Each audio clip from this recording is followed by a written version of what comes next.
In the halls of Westbrook Middle School, a mysterious pattern was emerging. In various classrooms across different subjects, from the margins of math worksheets to the corners of history notes, a singular image appeared with unsettling consistency. The figure was always the same, a tall, shadowy silhouette with indistinct features save for what appeared to be an outstretched hand. The student who drew it never discussed it, never explained it, but continued to recreate it with an almost ritualistic dedication. There was something in this repetition that spoke volumes in its silence, a message encoded in graphite that no one had yet managed to decipher. Emma Reeves adjusted her nameplate on the desk of her new office.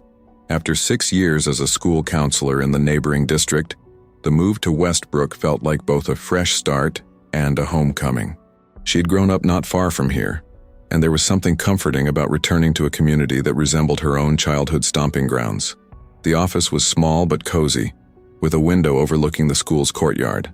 Emma had spent the weekend making it her own, arranging a small seating area with comfortable chairs, setting up a bookshelf with resources, and adding a few plants to brighten the space. A collection of fidget toys sat in a basket on the coffee table, small tools that often helped anxious students focus during difficult conversations. A knock at the door interrupted her thoughts. "Ms. Reeves, got a minute?" It was Dan Felton, the 8th grade English teacher she'd met during orientation the previous week. "Of course," Emma replied, gesturing to one of the chairs. "And please, call me Emma."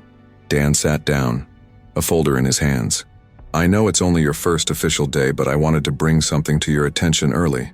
He opened the folder and laid out several sheets of paper on her desk. "These are from Tyler Mercer's assignments over the past 3 weeks. Emma leaned forward to examine the papers. They were typical English assignments: reading responses, creative writing exercises, vocabulary work. But in the margin of each one was the same drawing, a tall, shadowy figure with its arm outstretched. "I noticed it at first but didn't think much of it," Dan explained. "Kids doodle. But then I mentioned it to Sarah Lynn, who teaches his math class, and she showed me these." He pulled out more papers, math worksheets this time, each featuring the same shadowy figure. "We checked with his other teachers. It's in every class, on nearly every assignment, sometimes small, sometimes taking up half the page. Always the same figure." Emma studied the drawings more carefully. They weren't particularly skilled, clearly done by a 13 or 14-year-old with average artistic ability, but there was something haunting about their repetition. "What do we know about Tyler?" Emma asked, reaching for her laptop to pull up his student file.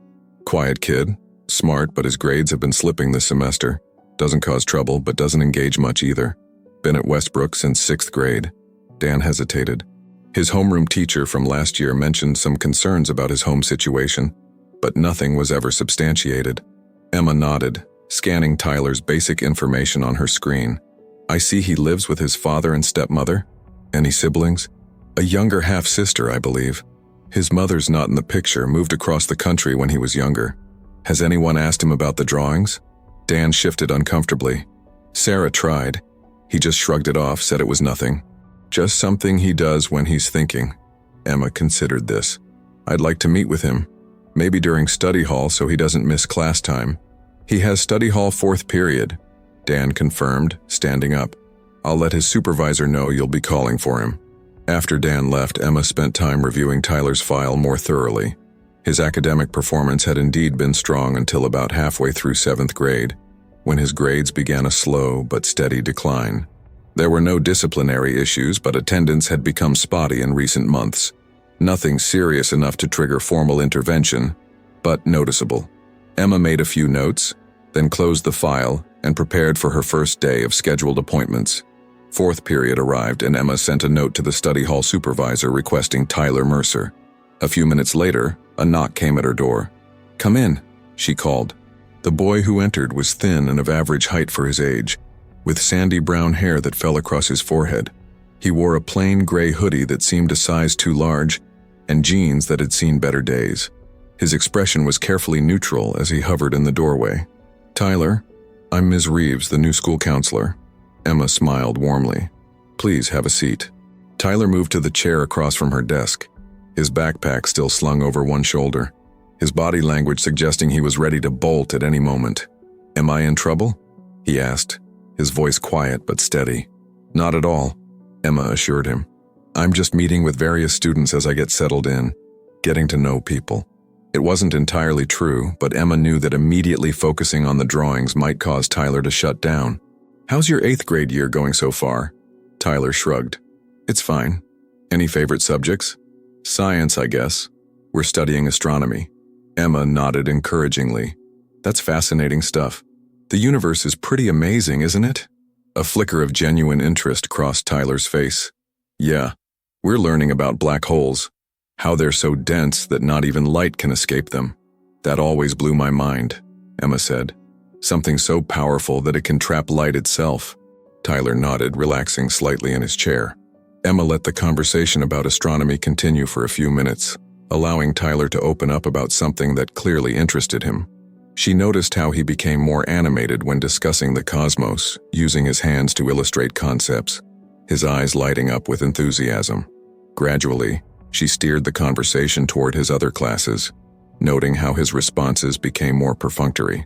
When she felt they'd established a reasonable rapport, she decided to approach the subject of the drawings. I've noticed you have quite a distinctive doodle that appears on a lot of your work, she said casually, pulling out one of the papers Dan had left with her. Artists often have signature elements they return to. Is drawing something you enjoy? Tyler's posture immediately stiffened. The openness that had begun to emerge during their conversation vanished, replaced by the guarded expression he'd worn when he first entered. It's just a scribble, he muttered, eyes fixed on the floor. It seems pretty consistent, Emma observed gently. Same figure each time. Is it from a game or a show you like? No. Tyler's response was clipped. It's nothing. Emma decided not to push further for now. Well, it's interesting. I used to doodle all the time in school. Mostly stars and geometric patterns. Drove my teachers crazy. She smiled, but Tyler didn't look up. Can I go back to study hall now? He asked. Of course, Emma said. But Tyler, I want you to know that my door is always open. If you ever want to talk about anything, I'm here to listen. Tyler nodded without making eye contact, stood up, and left the office as quickly as he'd entered. Emma sighed as the door closed behind him. First meetings were often challenging, and she hadn't expected Tyler to immediately open up about the drawings. Building trust would take time. Over the next week, Emma observed Tyler from a distance. In the cafeteria, he typically sat at the end of a table, not exactly alone, but not actively engaged with the students around him. In the hallways, he moved quickly between classes, hood often pulled up, eyes down. She noticed he spent some lunch periods in the library, usually alone at a corner table. She also spoke with more of his teachers. His science teacher confirmed Tyler's interest in astronomy, but noted that even in his favorite subject, his participation had decreased in recent weeks. His social studies teacher mentioned that Tyler had failed to turn in a major project the previous month, completely out of character, according to his 7th grade records. On Thursday afternoon, Emma was in the art room speaking with the teacher when Tyler's class filed in. She positioned herself near the supplies area, making her presence seem coincidental as the students gathered materials for their project. When Tyler approached to collect colored pencils, Emma smiled at him. How's that astronomy unit coming along? Tyler seemed surprised by her presence, but answered, We're moving on to study Mars tomorrow. The red planet. Fascinating place, Emma replied. How are your other classes going? Tyler shrugged, selecting pencils with deliberate focus. Fine. I noticed you spend some lunch periods in the library. I used to do the same thing in middle school. Sometimes it's nice to have a quiet space. Tyler looked up briefly, perhaps surprised that she'd noticed this detail about his routine.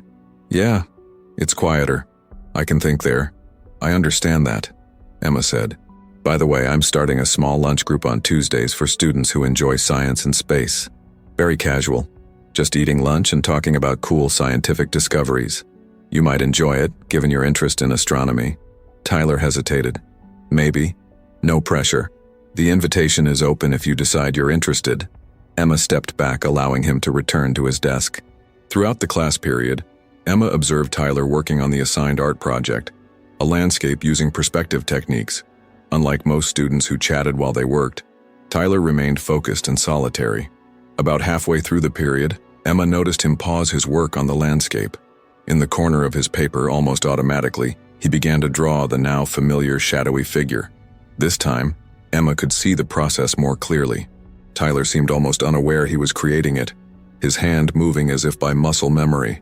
The figure took shape quickly, tall and dark, with that distinctive outstretched arm. There was something both threatening and beseeching about the gesture, as if the figure was both reaching out for help and poised to cause harm. As the bell rang, signaling the end of the period, Tyler suddenly seemed to notice what he'd drawn. With a quick movement, he erased the figure, smudging the paper in his haste. Emma found this reaction particularly interesting. The drawings on his assignments remained intact. Why erase this one? Was it because he realized she might be watching? The following Tuesday, Emma set up the small conference room near her office for the science lunch group she'd mentioned to Tyler. She wasn't sure if he would show up, but she had invited several other students who had been identified by teachers as potentially benefiting from additional social connections. To her mild surprise, Tyler appeared in the doorway just as the lunch period began. He hovered uncertainly, his lunch tray in his hands. "Tyler, I'm glad you could join us," Emma said warmly. "Please, have a seat anywhere." 3 other students were already seated at the round table. A girl with bright purple hair who Emma knew was new to the school this year, a boy with thick glasses who was in the gifted program, and another boy who was part of the robotics club. Emma made quick introductions, keeping them casual. "Today I thought we could just get to know each other a bit. Maybe share something interesting we've learned recently or a science topic we find fascinating." The conversation started slowly but gradually gained momentum. The purple-haired girl, Zoe, was passionate about marine biology and spoke enthusiastically about a documentary she'd watched about deep-sea creatures. The boy with glasses, Aiden, was interested in computer programming and had been teaching himself Python. The robotics club member, Marcus, described the project his team was working on for an upcoming competition. When attention turned to Tyler, he spoke quietly about the black holes he'd mentioned to Emma, explaining the concept of the event horizon and Hawking radiation. Though his voice remained soft, Emma noticed how his entire demeanor shifted when discussing this subject. He sat straighter, used his hands expressively, and even made eye contact with the other students. As the lunch period continued, Emma kept the conversation flowing but gradually stepped back, allowing the students to interact more naturally. She noticed Tyler didn't actively engage unless directly addressed, but he appeared to be listening intently to the others. Near the end of the period, Aiden mentioned a new planetarium exhibit at the city's science museum, and Tyler unexpectedly joined the conversation without prompting. "I saw that online. They have a special display about exoplanets. Have you been to it?" Zoe asked. Tyler shook his head. "No, just read about it. We should all go sometime," Marcus suggested. "As a group, maybe." Tyler didn't respond to this suggestion, but Emma noticed him glance quickly at each of the other students, assessing their reactions. As the period ended and the students began gathering their things, Emma thanked everyone for coming and reminded them that the group would meet again the following Tuesday. "Same place?" Aiden asked. "Same place, same time," Emma confirmed. As Tyler turned to leave, Emma gently touched his arm. "Thank you for coming today, Tyler. It was nice to hear you talk about your interests." Tyler nodded, a barely perceptible movement. "It was okay," he said, which Emma interpreted as relatively high praise from a guarded 13-year-old boy. "I'll see you next week?" she asked. "Maybe," Tyler replied, but something in his tone suggested he would return. After the students left, Emma recorded notes about the session, particularly Tyler's behavior. The lunch group served multiple purposes, providing a social outlet for students who might struggle with typical middle school interactions, creating a safe space for shared interests, and giving Emma an opportunity to observe Tyler in a group setting without the pressure of direct questioning. The next day, Emma received an email from Tyler's history teacher. Attached was a scan of his most recent assignment, and Emma immediately saw why the teacher had sent it. The shadowy figure drawing was back, but this time it was different. The figure was larger, taking up nearly a quarter of the page, and there was a new element, a smaller figure standing opposite the shadowy one. This second figure appeared to be a child. Emma studied the image carefully. The shadowy figure's outstretched arm was more pronounced, and there seemed to be something in its hand, though the drawing was too crude to identify what it might be. The smaller figure stood with arms at its sides facing the taller one. This development concerned Emma. The addition of a second figure, presumably a child, changed the context of the drawing significantly. What had seemed like an abstract doodle now appeared to be depicting a specific scene. Emma decided it was time to consult with the school principal, Barbara Chen. She printed the latest drawing and brought it, along with several earlier examples, to Barbara's office. "I'm increasingly concerned about Tyler Mercer," Emma explained, spreading the drawings on Barbara's desk. "At first I thought this might be typical adolescent doodling, but the consistency, and now this new development suggests something more." Barbara examined the drawings with a frown. "Have you spoken with his parents?" "Not yet. I wanted to establish a relationship with Tyler first, and gather more information before reaching out to the family. But I think it's time to make that call." Barbara nodded. "His father works construction, if I remember correctly. The stepmother, I'm not sure. I don't think I've met her at any school functions." According to his file, Tyler has lived with his father since his parents divorced when he was 8. The stepmother came into the picture about 2 years ago. Around the same time his grades began to decline, Barbara observed, checking Tyler's academic record on her computer. "That timing could be significant," Emma agreed. "Blended family dynamics can be challenging, especially for preteens. Do you think there's cause for serious concern here?" Barbara asked, her expression grave. "Are we looking at a potential abuse situation?" Emma chose her words carefully. "I don't have enough information to make that determination yet. The drawings are concerning, especially this new development with the second figure, but they could represent many things: past trauma, current anxiety, or simply a metaphorical expression of normal adolescent struggles." Barbara nodded thoughtfully. "How do you want to proceed?" "I'd like to continue building trust with Tyler through the lunch group and perhaps schedule another individual session. And I think it's time to reach out to the father for a meeting." "Keep me updated," Barbara said. "And Emma, document everything carefully." "Always," Emma assured her, gathering the drawings. As she returned to her office, Emma reflected on her progress with Tyler so far. She'd established initial contact, created an opportunity to observe him in a social setting, and begun to build a tenuous rapport.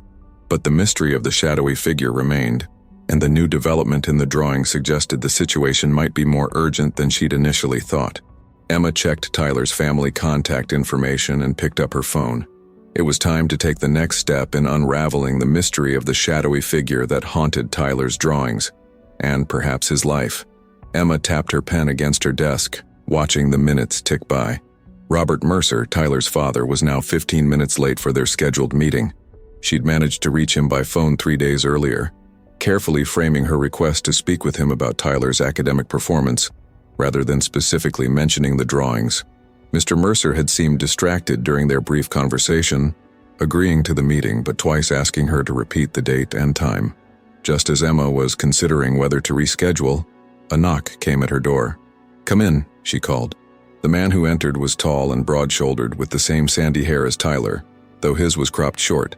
He wore work clothes, jeans and a flannel shirt with the sleeves rolled up, revealing forearms marked with the calluses and minor scars of manual labor.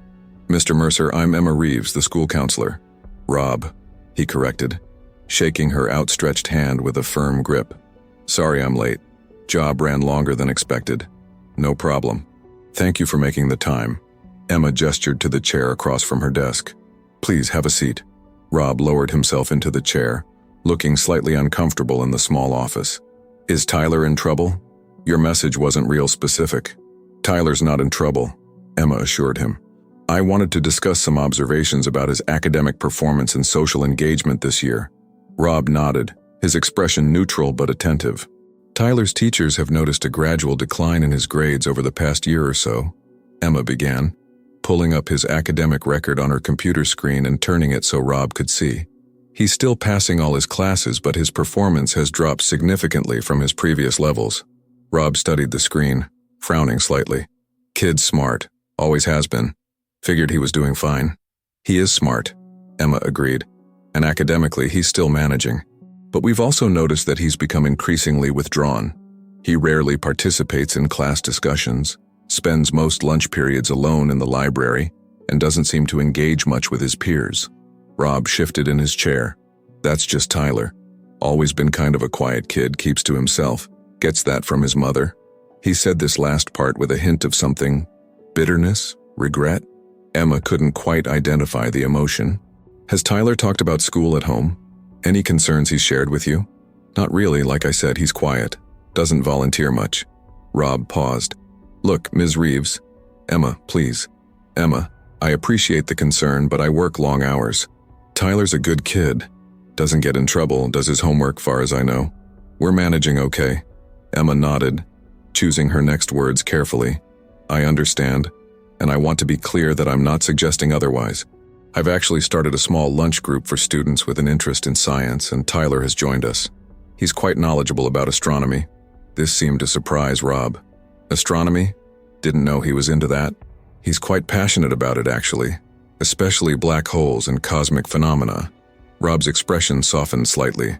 His grandfather, my dad, was big into that stuff. Used to take Tyler stargazing when he was little. Emma made a mental note of this connection. There's one other thing I wanted to discuss with you. She hesitated, then decided a direct approach was best. Tyler has been drawing the same figure repeatedly in his classes, on assignments, in margins, in his notebooks. She laid out several examples on the desk. Rob leaned forward to examine the drawings, his brow furrowed. What is it supposed to be? That's what I'm trying to understand. Has Tyler ever shown you these drawings, or mentioned them? Rob shook his head. Never seen these before, doesn't look like much to me, just a scribble. The consistency is what caught our attention. It's always the same figure, drawn in nearly identical fashion, and recently he added this second, smaller figure. Emma pointed to the most recent drawing. Rob studied it for a moment, then shrugged. Kids draw weird stuff. I wouldn't read too much into it. Emma observed his reaction carefully. There was no recognition in his eyes, no discomfort beyond what might be expected from a busy parent being called in to discuss his son's doodles. You're probably right, Emma said, gathering the drawings. Still, I'd like to continue working with Tyler through our lunch group and perhaps some individual sessions, if that's all right with you. If it helps his grades, sure, Rob agreed readily, just as long as it doesn't pull him out of regular classes too much. Of course. I typically schedule these things during lunch or study hall. Rob nodded and glanced at his watch. Anything else? I've got to pick up my daughter from her after-school program. Just one more thing, Emma said. Has there been any significant change or stress at home in the past year or two? Changes can sometimes affect academic performance. Rob's expression closed slightly. Nothing major. My wife Andrea and I have been married for about 2 years now. Tyler and his stepsister get along fine. Normal blended family stuff, I guess. Emma nodded. And Tyler's relationship with his biological mother? A flicker of something, anger, pain, crossed Rob's face. Melissa moved to California 4 years ago. Said she needed to find herself or some nonsense. Calls maybe once a month, sends birthday cards. That's about it. That must be difficult for Tyler, Emma observed gently. Life's difficult sometimes, Rob replied, his tone suggesting the subject was closed. Tyler understands that. Emma recognized it was time to end the meeting. Thank you for coming in today, Mr. Mercer. Rob, I appreciate your time. I'll keep you updated on Tyler's progress. After Rob left, Emma spent some time recording notes from their conversation. The meeting had provided some context but few answers. Rob seemed like a hard-working father doing his best, but perhaps overwhelmed or somewhat disconnected from his son's emotional life. The blended family dynamic with a relatively new stepmother and stepsister, combined with an absent biological mother, created a complex emotional landscape for an adolescent boy. But nothing in the conversation had shed light on the shadowy figure in Tyler's drawings. The following Tuesday, Tyler returned to the lunch group. Emma noticed he arrived a bit earlier this time and even exchanged brief greetings with Aiden and Marcus, who were already seated. As the group settled in, Emma suggested they each share something they'd learned or thought about since their last meeting. I watched a documentary about black holes, Tyler said when his turn came, surprising Emma by volunteering information without being directly prompted. It talked about how they might connect to parallel universes. That sounds fascinating, Emma encouraged. What did you find most interesting about it? Tyler hesitated. The part about event horizons. How there's this point where once you cross it, you can't come back. Everything changes. There was something in his tone that suggested he wasn't just talking about astrophysics. The conversation continued, with the students discussing various scientific topics. Emma noticed that Tyler seemed slightly more engaged than during the previous session, occasionally making eye contact with the others and nodding in response to their comments. As the lunch period neared its end, Emma mentioned a project idea. I was thinking that each of you might like to prepare a short presentation on a scientific topic of your choice for our next meeting. Nothing formal, just sharing something you find interesting with the group. The other students nodded, but Tyler looked uncertain. It's completely voluntary, Emma assured them, and it could be as simple as showing a video clip you found interesting or explaining a concept you've been learning about. After the other students left, Tyler lingered, fidgeting with the strap of his backpack. Something on your mind, Tyler? Emma asked. The presentation thing. I don't really like talking in front of people. Emma nodded understandingly. That's completely fine. There's no pressure to participate in that way if you're not comfortable. Tyler seemed relieved, but still didn't leave. He shifted his weight from one foot to the other, clearly wanting to say something else. My dad said he met with you, he finally said. Yes, we had a good conversation about how you're doing in school. Did you show him my drawings? Tyler's voice was quiet but intense. I showed him a few examples, Emma admitted. Is that okay? Tyler shrugged, his expression unreadable. Doesn't matter. He didn't recognize it anyway. Emma's interest was immediately piqued by this comment. Recognize it? So the figure is based on something specific? Tyler seemed to realize he'd said more than he intended. He shook his head quickly. No, I just meant it's just a doodle. Emma decided to take a risk. Tyler, I've noticed that you draw this figure very consistently. It seems important to you in some way. I'm here to listen if you ever want to talk about it. Tyler was quiet for a long moment, staring at the floor. Just when Emma thought he wasn't going to respond at all, he spoke so softly she had to lean in to hear him. It's from a dream I have sometimes. This was the first real opening Tyler had offered. Emma kept her response gentle and neutral, not wanting to scare him off. Dreams can be powerful. They sometimes reflect things we're thinking about or feeling. Tyler nodded almost imperceptibly. I've got to get to class, he said abruptly, backing toward the door. Tyler, Emma called as he reached for the handle. Thank you for sharing that with me. Really? He paused, gave another small nod, and then was gone. The next day, Emma received a surprising email from Tyler's science teacher. Attached was his latest assignment, a report on Mars, with a note saying she thought Emma would find it interesting. The report itself was well written and thorough, earning Tyler an A. But what caught Emma's attention was the drawing included at the bottom of the final page. It was the shadowy figure again, but this time, the drawing was more detailed. The figure had what appeared to be a hat or cap on its head, and the outstretched hand now clearly held some object, possibly a bottle. Emma printed the assignment and added it to her growing file on Tyler's drawings. This was the most detailed version she'd seen yet, and potentially the most revealing. The additions of the hat and the object in the figure's hand suggested this wasn't just an abstract doodle, but a representation of a specific person or character. Given Tyler's comment about the figure appearing in his dreams, Emma wondered if it represented a dream character, or perhaps someone from his real life who appeared in his dreams. Either way, the fact that Tyler was now adding details to the figure seemed significant, perhaps indicating he was getting closer to being ready to discuss its meaning. Later that week, Emma was on hall duty during the passing period when she noticed a commotion near the 8th grade lockers. A small crowd had gathered and she could hear raised voices. Pushing through the students, she found Tyler facing off with an older, larger boy she recognized as a troublesome 9th grader named Dylan. Take it back, Tyler was saying, his voice strained but determined. His hands were clenched into fists at his sides, and his face was flushed. Why? It's true, Dylan sneered. Everyone knows your mom didn't want you. That's why she… That's enough, Emma interrupted firmly, stepping between the boys. Dylan, move along to your next class immediately. We'll discuss this incident later. Dylan rolled his eyes but complied, shouldering his backpack and sauntering away. The other students began to disperse as well, sensing the confrontation was over. Tyler remained rooted to the spot, his breathing heavy, his eyes still blazing with anger. Walk with me, Emma said quietly, gesturing away from the remaining onlookers.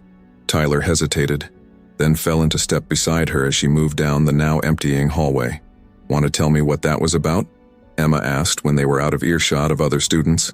Nothing, Tyler muttered. Dylan's just a jerk. I won't argue with that assessment, Emma replied, which earned her a fleeting hint of a smile from Tyler. But it seemed like he touched a nerve. Tyler was quiet for several steps. He said stuff about my mom. Why she left? Emma nodded, remembering what Rob had told her about Tyler's mother moving to California. That must have been upsetting to hear. It wasn't true what he said, Tyler insisted, though there was a hint of uncertainty in his voice. She didn't leave because of me. Of course not, Emma assured him. Adult relationships are complicated, Tyler. When parents separate, it's never the child's fault. They had reached the door to Tyler's next class. The final bell was about to ring. You should get to your seat, Emma said. But I'm around if you want to talk more about this later. Tyler nodded distractedly, his mind clearly still on the confrontation. As he turned to enter the classroom, Emma made a decision. Tyler, would you be willing to meet with me during study hall tomorrow? There's an art activity I'd like to try with you. Tyler looked surprised but nodded. Okay, great. I'll send a pass for you. The next day, Emma prepared her office for Tyler's visit. On the small coffee table, she laid out several sheets of paper, colored pencils, markers, and pastels. She'd been considering this approach for several days, using art as a means of communication, given Tyler's tendency to express himself through drawing. When Tyler arrived, he eyed the art supplies with curiosity. I thought we might try something different today, Emma explained, gesturing for him to sit in one of the comfortable chairs by the coffee table, rather than across from her desk. Art can sometimes help us express things that are difficult to put into words. Tyler sat down cautiously. What do you want me to draw? I'd like you to draw 3 things, Emma said, sitting across from him. First, a place where you feel safe or comfortable. Second, something that worries you. And third, she hesitated briefly, the figure that appears in your other drawings, but this time try to include as much detail as you can. Tyler's eyes widened slightly at the third request, but he didn't object. He selected a sheet of paper and began to draw. For the safe place, Tyler drew what appeared to be a bedroom, presumably his own. He included a telescope by the window, a bookshelf full of books, and a desk with a laptop. The drawing was fairly detailed, suggesting this was indeed a place of significance to him. For the second drawing, something that worried him, Tyler hesitated longer. Finally, he drew what looked like a school hallway with a group of indistinct figures. One figure stood apart from the others, isolated. Emma recognized it as a representation of social anxiety or fear of rejection by peers. When it came to the third drawing, the shadowy figure, Tyler's entire demeanor changed. His movements became slower, more deliberate. He selected a black marker and began to outline the familiar silhouette. But this time, as Emma had requested, he added more details. The figure took shape as a tall man wearing a baseball cap. The outstretched arm ended in a hand holding what was clearly now a beer bottle. The face remained mostly featureless, save for what might have been an angry expression suggested by a few simple lines. Emma watched in silence as Tyler worked. When he finally set down the marker, she spoke gently. Can you tell me about this person? Tyler stared at the drawing for a long moment. It's nobody, he said finally, but his tone lacked conviction. You said before that it was from a dream, Emma prompted. Tyler nodded reluctantly. Yeah, a bad dream I have sometimes. What happens in the dream? Tyler's fingers traced the edge of the paper nervously. Different things.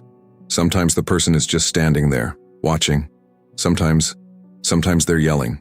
Is it someone you know? Emma asked carefully. Tyler shrugged, not meeting her eyes. Just someone from the dream. Emma decided to try a different approach. Tyler, do you know what psychologists believe dreams often are? They're our brain's way of processing things that happen in our waking life. Our fears, our experiences, our emotions. Tyler didn't respond, but she could tell he was listening. This figure seems to be important, Emma continued. It appears not just in your dreams but in your drawings too, over and over. That suggests it might represent something significant in your life. Tyler remained silent, his eyes fixed on the drawing. Is there someone in your life who reminds you of this figure? Someone who sometimes makes you feel afraid or uncomfortable? A long pause followed her question. Just when Emma thought Tyler wasn't going to answer, he spoke in a voice barely above a whisper. My stepmom's brother, Uncle Keith. He stays with us sometimes. The revelation hung in the air between them. Emma kept her expression neutral despite the alarm bells ringing in her mind. Can you tell me more about Uncle Keith? She asked gently. Tyler's shoulders hunched inward, making him look smaller. He doesn't have a job. Dad says he's between opportunities. He sleeps on our couch sometimes for a few weeks, then leaves, then comes back. And when he's staying with you, how are things at home? Tyler's hand moved unconsciously to his forearm, rubbing it as if soothing an old injury. Different. Louder. He and my stepmom argue sometimes. He drinks a lot of beer. Does Uncle Keith ever yell at you or your stepsister? Tyler nodded slowly. Sometimes, when he's had a lot to drink, he gets mad about small things. Emma chose her next words very carefully. Tyler, has Uncle Keith ever hurt you or anyone in your family? Physically, I mean. Tyler's eyes darted up to meet hers for a second, then away again. He grabbed my arm once, really hard, when I didn't change the TV channel fast enough. Did that leave a mark? Emma asked, thinking of the way Tyler had rubbed his forearm. A bruise. It went away. Did you tell your dad about it? Tyler shook his head. Dad works a lot, and Andrea, my stepmom, says Keith is family, and we have to help him out when he's going through tough times. Is Uncle Keith staying with you right now? He came back last week. That's why. Tyler trailed off. That's why what, Tyler? That's why I've been drawing it more. The dreams come back when he's there. Emma nodded understandingly. Thank you for telling me about this, Tyler. It was very brave of you to share. Tyler looked up at her, a question in his eyes. Are you going to tell my dad? I think it's important that your dad knows you've been having these dreams and that you're uncomfortable around your uncle. Would you be okay with me talking to him about this? Tyler thought for a moment, then nodded slowly. I guess so. We can figure out the best way to have that conversation, Emma assured him. Maybe even have you be part of it if you're comfortable with that. Tyler didn't look convinced, but he didn't object either. One more question, Emma said. The smaller figure that you've started adding to some of your drawings, the child-sized one. Who is that? Tyler's expression darkened. My stepsister. Lily. She's only 6. He paused, then added with unexpected intensity, I don't want Uncle Keith to grab her arm too. In that moment, Emma understood the full significance of the drawings. They weren't just an expression of Tyler's own fear and discomfort. They were a warning, a cry for help not just for himself but for his young stepsister as well. I understand, Emma said, meeting Tyler's eyes to convey the seriousness with which she took his concern. Thank you for looking out for Lily. We're going to make sure both of you are safe. As Tyler gathered his things to return to class, Emma knew she had reached a critical juncture in her work with him.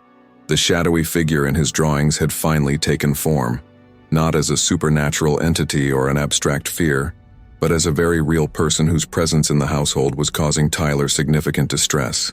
The next steps would require careful navigation of family dynamics, school protocols, and potentially even involvement from social services if the situation warranted it. But for now, the most important thing was that Tyler had broken through his silence. He had found a way to communicate his fears, and Emma had finally understood what the shadowy figure meant. Emma sat in Principal Chen's office. The 3 drawings from Tyler's art activity spread across the desk between them. She had just finished briefing Barbara on her breakthrough session with Tyler. So the figure represents the uncle, Barbara said, studying the most detailed drawing. And you believe this situation warrants further intervention?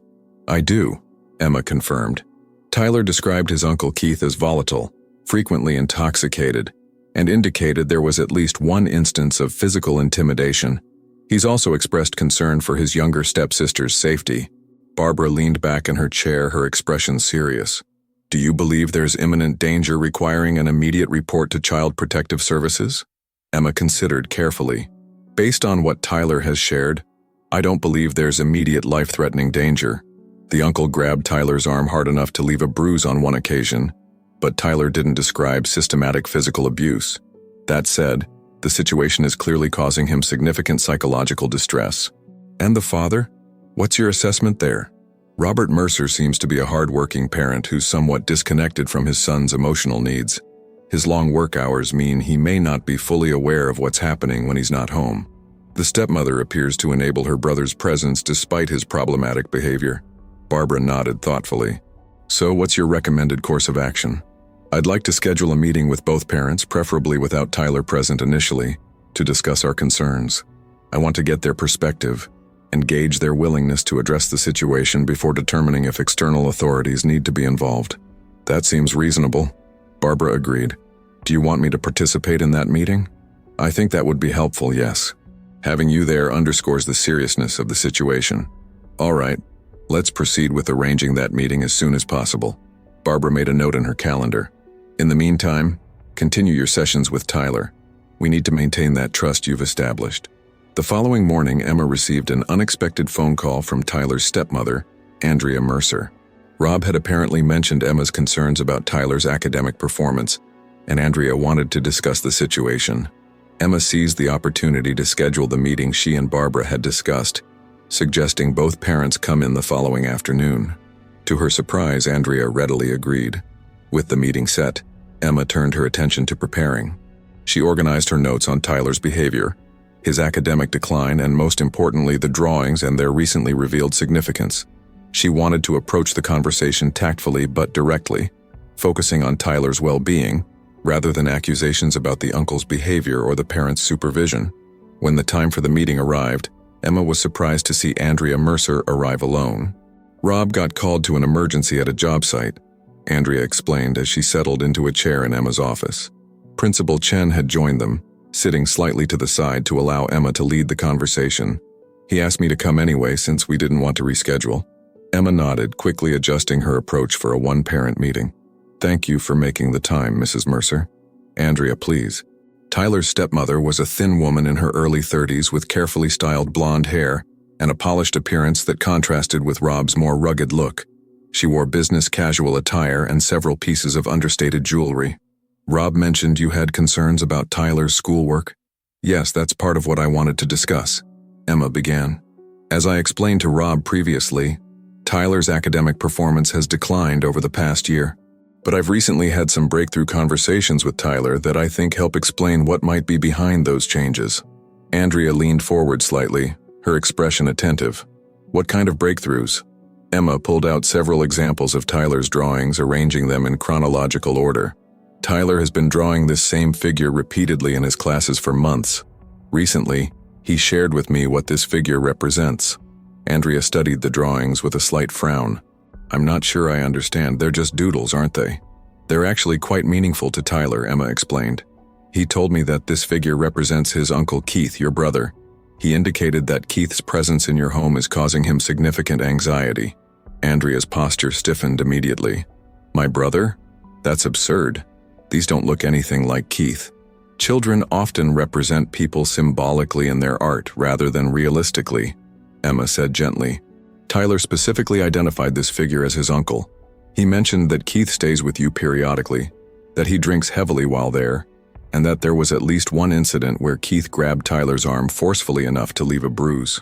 Andrea's expression shifted from surprise to defensiveness. Kids exaggerate. Keith might have guided Tyler by the arm once when he was being difficult, but he would never hurt him. My brother is going through a rough patch right now, but he's a good person. Principal Chen spoke up. Mrs. Mercer, we're not here to cast judgment on your brother. Our concern is Tyler's well-being and the impact this situation appears to be having on him. Tyler has been having recurring nightmares about his uncle, Emma added. These drawings appear in nearly all his assignments. This level of preoccupation suggests he's experiencing significant stress. Andrea crossed her arms. So Tyler's been telling stories about my brother, and you immediately believe him without even speaking to us first? Keith has been nothing but helpful. He watches Lily when I need to work late. He helps around the house. Andrea, Emma interrupted gently but firmly. I understand this is difficult to hear, but Tyler isn't making accusations of systematic abuse. He's expressing fear and discomfort. That alone is worth addressing, isn't it? Andrea was quiet for a moment, her jaw tight. Keith is family. He doesn't have anywhere else to go right now. I understand family loyalty, Emma acknowledged. But Tyler is also family. Your stepson. His emotional well-being needs to be a priority. And what about my daughter? Andrea asked, a defensive edge in her voice. Lily loves her uncle. She'd be heartbroken if he suddenly disappeared. Emma carefully pushed forward the most recent drawing, the one showing both the shadowy figure and the smaller child figure. Tyler drew this recently. He identified the smaller figure as Lily. He expressed concern for her safety around Keith. This seemed to give Andrea pause. She stared at the drawing, her expression conflicted. Is Keith currently staying with you? Principal Chen asked. Andrea nodded reluctantly. He's been with us for about 2 weeks now. He's looking for work, but it's been difficult. Has Rob observed any concerning interactions between Keith and the children? Emma asked. Rob works long hours. He's usually gone before the kids wake up and doesn't get home until after dinner most days. Andrea sighed, some of her defensiveness fading. Look, I know Keith can be difficult sometimes, especially when he drinks, but he's not violent. He's never hurt the children. Hurt can take many forms, Emma noted carefully. Emotional intimidation can be just as damaging as physical harm, especially for children. Andrea was quiet for a long moment, studying the drawings again. I had no idea Tyler felt this way, she finally said, her voice softer. He never says anything about Keith at home. Children often don't express their fears directly, Emma explained, especially boys Tyler's age, who may feel pressure to appear tough or uncomplaining. That's why these drawings are so significant. They're Tyler's way of communicating what he doesn't feel able to say out loud. What exactly are you suggesting I do? Andrea asked. Kick my brother out onto the street? We're suggesting that Tyler's home needs to be a place where he feels safe and secure, Principal Chen replied firmly. How you and Rob choose to accomplish that is up to you. But Tyler's well-being needs to be the priority. Emma added, there are resources available that might help Keith find more permanent housing and employment assistance. I'd be happy to provide that information. Andrea nodded slowly, though she still looked conflicted. I'll talk to Rob when he gets home tonight, but I can't promise anything about Keith leaving immediately. These things take time. I understand, Emma said, but in the meantime, could you ensure that Keith is never alone with the children, and perhaps implement some clear boundaries about his drinking in the house? I can do that, Andrea agreed, though somewhat reluctantly. As the meeting concluded, Emma provided Andrea with information about family support services and resources for adults struggling with housing and employment. Andrea accepted the materials with a non-committal thank you. After Andrea left, Barbara turned to Emma with a concerned expression. What do you think? I think she was genuinely surprised by Tyler's feelings about her brother, Emma replied. But family loyalty is clearly a complicating factor here. I'm not convinced she'll take immediate action. Should we consider involving CPS at this point? Emma considered the question carefully. Let's give the parents a chance to address the situation first. I'll check in with Tyler tomorrow to see if there have been any immediate changes at home. If there's no progress within a few days, or if Tyler reports any escalation, then yes, I think a call to CPS would be warranted. The next day, Emma sought out Tyler during his study hall period. She found him at a corner table in the library, working on a science assignment. Mind if I join you for a few minutes? She asked quietly. Tyler shrugged, which Emma had come to interpret as tacit permission. She sat down across from him. I met with your stepmother yesterday, Emma said, getting straight to the point. We talked about the drawings and what you shared with me about your Uncle Keith. Tyler's eyes widened slightly. You told her? His voice was a mix of surprise and alarm. Yes, I explained that you've been experiencing anxiety related to your uncle's presence in your home. I wanted to give your parents the opportunity to address the situation. She's going to be mad at me, Tyler muttered, slumping in his chair. Actually, she seemed surprised. I don't think she realized how you've been feeling. She said you never mentioned anything about it at home. Tyler picked at the corner of his notebook. Nobody asked. The simple comment spoke volumes about the communication dynamics in Tyler's home. Emma made a mental note to address this in future family counseling if the opportunity arose. Did anything change at home last night? Emma asked. Tyler shook his head. Everything was normal. Uncle Keith was watching TV when I got home. Dad worked late again. Did your stepmom talk to you about our meeting at all? No. She just asked about homework like usual. Emma nodded, not particularly surprised. It might take a little time for changes to happen, Tyler, but I want you to know that I'm going to keep checking in with you. And if things don't improve, there are other steps we can take. Tyler looked up at her, a question in his eyes. What kind of steps? There are agencies whose job it is to make sure kids are safe in their homes. If necessary, we can ask them to help make sure you and Lily are protected. Tyler seemed to consider this. Would that get my dad in trouble or Andrea?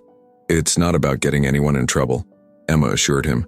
It's about making sure your home is a safe place for you and your sister. But right now, we're giving your parents the chance to make that happen themselves. Tyler nodded, though he still looked uncertain. In the meantime, Emma continued, I want you to keep coming to our lunch group, and I want you to know you can come talk to me anytime you need to. My door is always open. Okay, Tyler said quietly. As Emma stood to leave, Tyler suddenly spoke again. Ms. Reeves, thanks for, listening and stuff. Emma smiled warmly. That's what I'm here for, Tyler. And I'm really proud of you for being brave enough to share what's been bothering you. That takes a lot of courage. Over the next 2 days, Emma kept a close eye on Tyler. She noticed no obvious changes in his behavior. He still kept to himself in the hallways and cafeteria, though he continued to participate in the lunch group. His teachers reported no significant improvements or declines in his academic performance. Most tellingly, the shadowy figure continued to appear in his assignments. If anything, the drawings had become more frequent and more detailed, suggesting Tyler's anxiety about the situation had not diminished. By Friday, Emma had made her decision. After consulting with Principal Chen, she placed a call to Child Protective Services to report her concerns.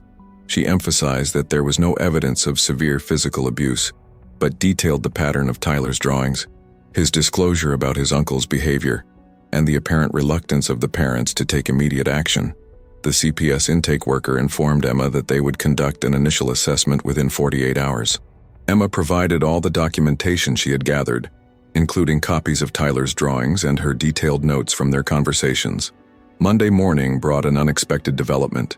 Emma arrived at school to find Rob Mercer waiting outside her office, his expression a mix of anger and concern.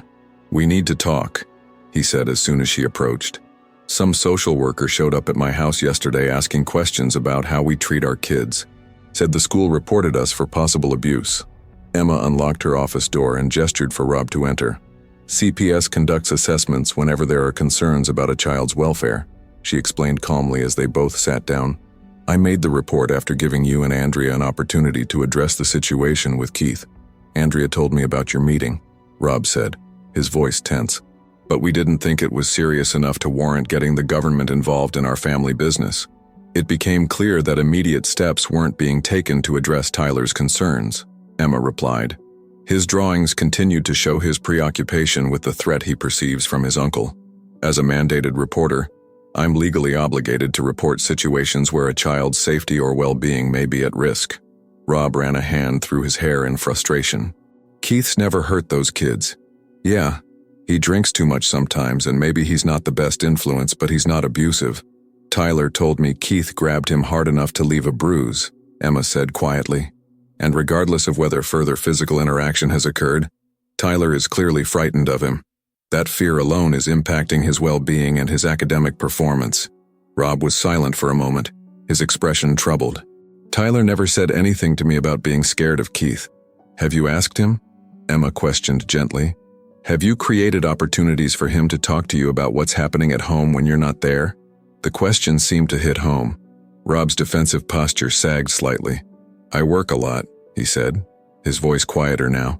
"I'm doing my best to provide for my family." "I understand that," Emma assured him. "No one is questioning your commitment to providing for your children. But providing isn't just about food and shelter. It's also about emotional safety and support." Rob nodded slowly, looking down at his hands. "The social worker, she said we need to make some changes." "What kind of changes did she recommend?" Emma asked. "She said Keith needs to find other housing arrangements immediately, and she wants us to start family counseling." Rob looked up at Emma. "She mentioned you might be able to help with referrals for that." Emma felt a surge of relief at this development. "Yes, absolutely. I can provide a list of qualified family therapists in the area. Many accept insurance or offer sliding scale fees." "And what about Tyler? Is he going to keep drawing those pictures?" "The drawings have been Tyler's way of expressing what he couldn't say in words," Emma explained. "As he begins to feel safer and develops better communication with you and Andrea, I suspect the compulsion to draw the shadowy figure will diminish." Rob nodded again, seeming to process all of this. "I had no idea," he said after a moment. "No idea he was so afraid." "Children don't always tell us when something's wrong," Emma said gently. "Sometimes we have to look for the signs." Tyler's drawings were his way of asking for help without having to say the words. "What happens now?" Rob asked. "CPS will likely conduct follow-up visits to ensure their recommendations are being implemented. The family counseling will help all of you learn to communicate more effectively. And here at school, I'll continue working with Tyler both individually and through our lunch group." Rob stood up, looking somewhat overwhelmed but less angry than when he'd arrived. "I need to get to work, but thank you for looking out for my son, even when I wasn't seeing what was happening." After Rob left, Emma took a moment to process the conversation. The intervention of CPS had accelerated changes that might otherwise have taken much longer, if they happened at all. While the situation was far from resolved, the first crucial steps had been taken. The threat was being removed from Tyler's home, and the family was being connected with resources to help them heal and improve their communication. Later that day, Tyler appeared at Emma's door during lunch period. "Can I talk to you?" he asked hesitantly. "Of course," Emma said, setting aside the paperwork she'd been reviewing. "Come in." Tyler entered and took his now usual seat, fidgeting with the zipper of his hoodie. "A lady came to our house yesterday, a social worker." "Yes, I know," Emma replied. "How do you feel about that?" Tyler was quiet for a moment, considering the question. "Weird, I guess. She asked me a lot of questions about Uncle Keith and about Dad and Andrea. Were you comfortable answering her questions?" Tyler shrugged. "Mostly, she was nice." He paused, then added, "Uncle Keith is leaving today. Dad told him he has to go stay with their cousin instead." Emma nodded encouragingly. "How do you feel about that?" "Good," Tyler said without hesitation. "Lily was upset, though. She doesn't understand." "That's understandable. Lily is still very young, and she probably isn't aware of the things that have been concerning you." Tyler nodded, then reached into his backpack and pulled out a folded piece of paper. "I wanted to show you something." He handed Emma the paper. It was a drawing, but not of the shadowy figure. Instead, it showed what appeared to be a family: a tall man, a woman, a teenage boy, and a small girl, standing together outside a house. The figures were simple but identifiable by their relative sizes and a few key details. The boy figure wore a hoodie similar to Tyler's preferred attire. "This is beautiful, Tyler," Emma said sincerely. "Is this your family?" Tyler nodded. "Dad says we're going to start seeing a counselor together, to talk better or something." "Family counseling can be really helpful," Emma confirmed. "It gives everyone a chance to express their feelings in a safe environment." "Will I still come to the lunch group?" Tyler asked. "Absolutely, if you want to." Tyler nodded. "I do. I'm thinking about doing that presentation thing, about black holes." Emma smiled, noting the significance of Tyler's willingness to step out of his comfort zone. "That would be wonderful. The others would really enjoy that." They talked for a few more minutes about the upcoming presentation and Tyler's continued interest in astronomy. As the lunch period neared its end, Emma noticed something remarkable. Throughout their entire conversation, Tyler had maintained more consistent eye contact than ever before. His posture was more relaxed, and he had even smiled several times.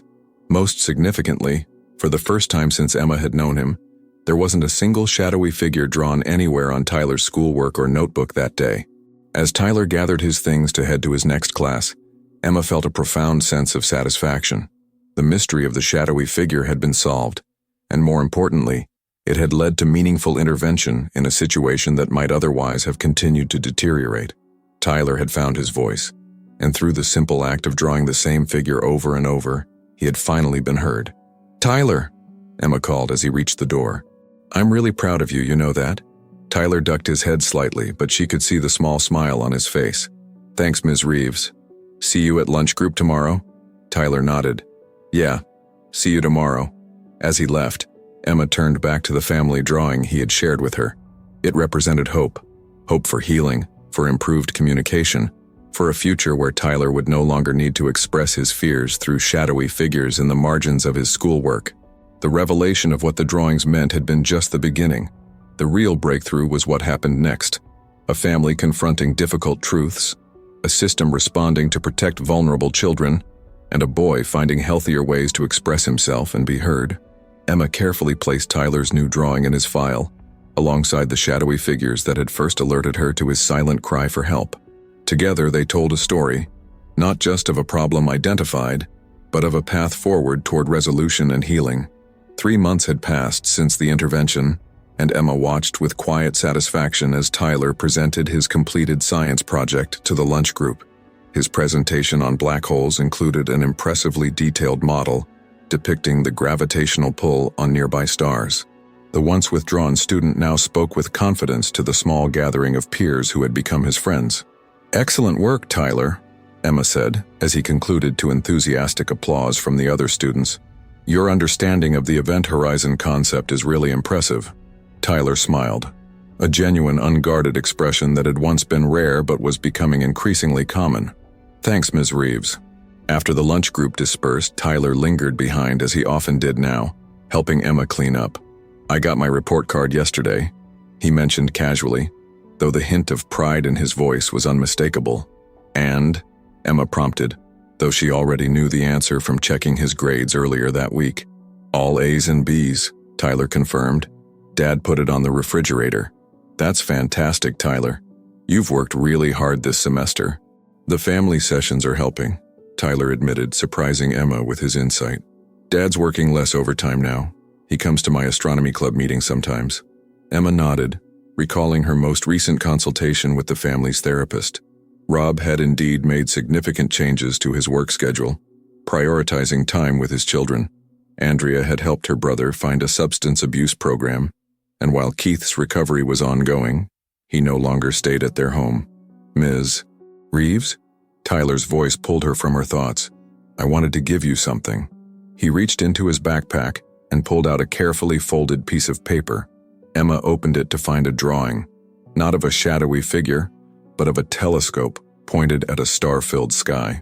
In the corner, a small stick figure that was clearly meant to be Tyler stood beside a taller one labeled Dad. "This is beautiful," Emma said sincerely. "Dad took me stargazing last weekend, like Grandpa used to do." Tyler's voice held wonder rather than sadness. "We're going to make it a monthly thing." As Tyler left for his next class, Emma pinned the new drawing to her bulletin board. Next to it hung the family portrait Tyler had drawn the day his uncle left, a reminder of the journey they had all taken. Later that afternoon, Emma met with Principal Chen for their monthly review of student support services. "Tyler Mercer's case has been one of our most successful interventions this year," Barbara noted, reviewing his file. "His academic performance has rebounded, attendance is perfect, and there's been significant improvement in social engagement." Emma nodded. "The family therapy has made a tremendous difference. Rob and Andrea have really stepped up, creating a more stable environment for both children." "And the drawings?" Barbara asked. "Gone entirely," Emma confirmed. "Tyler still draws, but now it's stars, planets, rockets, things that reflect his interests rather than his fears. His art teacher mentioned he's showing real talent." As she walked through the hallways after the meeting, Emma passed the display of student artwork outside the art room. Prominently featured was a collaborative piece created by Tyler's class, a mural of the solar system with each student responsible for different elements. Tyler's contribution, a stunningly detailed rendering of Saturn, occupied the center. Emma thought back to those first shadowy figures that had appeared in the margins of Tyler's assignments, his silent cry for help when words had failed him. How fortunate that someone had noticed the pattern, recognized its significance, and taken action. How many other children were communicating their pain through similar subtle signals, waiting for someone to see and understand. The following Tuesday, as Emma prepared for the lunch group, she received an unexpected email from Rob Mercer. Attached was a photo of Tyler at the local observatory, peering through a professional telescope, his face illuminated with joy. The accompanying message was simple but spoke volumes. "Thank you for helping our family find our way back to each other." Emma smiled as she printed the photo to add to Tyler's file. It would serve as the final entry in her documentation of the case, not of the problem that had brought Tyler to her attention, but of the solution that had emerged through persistence, understanding, and appropriate intervention. The story of the boy who drew the same shadowy figure in every class had transformed into something altogether different. The story of a family healing, a boy rediscovering his passion for the stars, and a future bright with possibility rather than shrouded in fear. As Emma welcomed the students for their lunch group, she noticed Tyler enter the room engaged in animated conversation with Aiden about an upcoming science competition. The shadowy figure that had once dominated his thoughts and his artwork had faded away, replaced by light, connection, and hope. Some mysteries, Emma reflected, were meant to be solved not just with the mind, but with the heart. By looking beyond the surface to find the deeper message hidden within, In Tyler's case, that message had been received just in time, allowing the shadows to recede and a new picture to emerge, one drawn not in fear, but in possibility.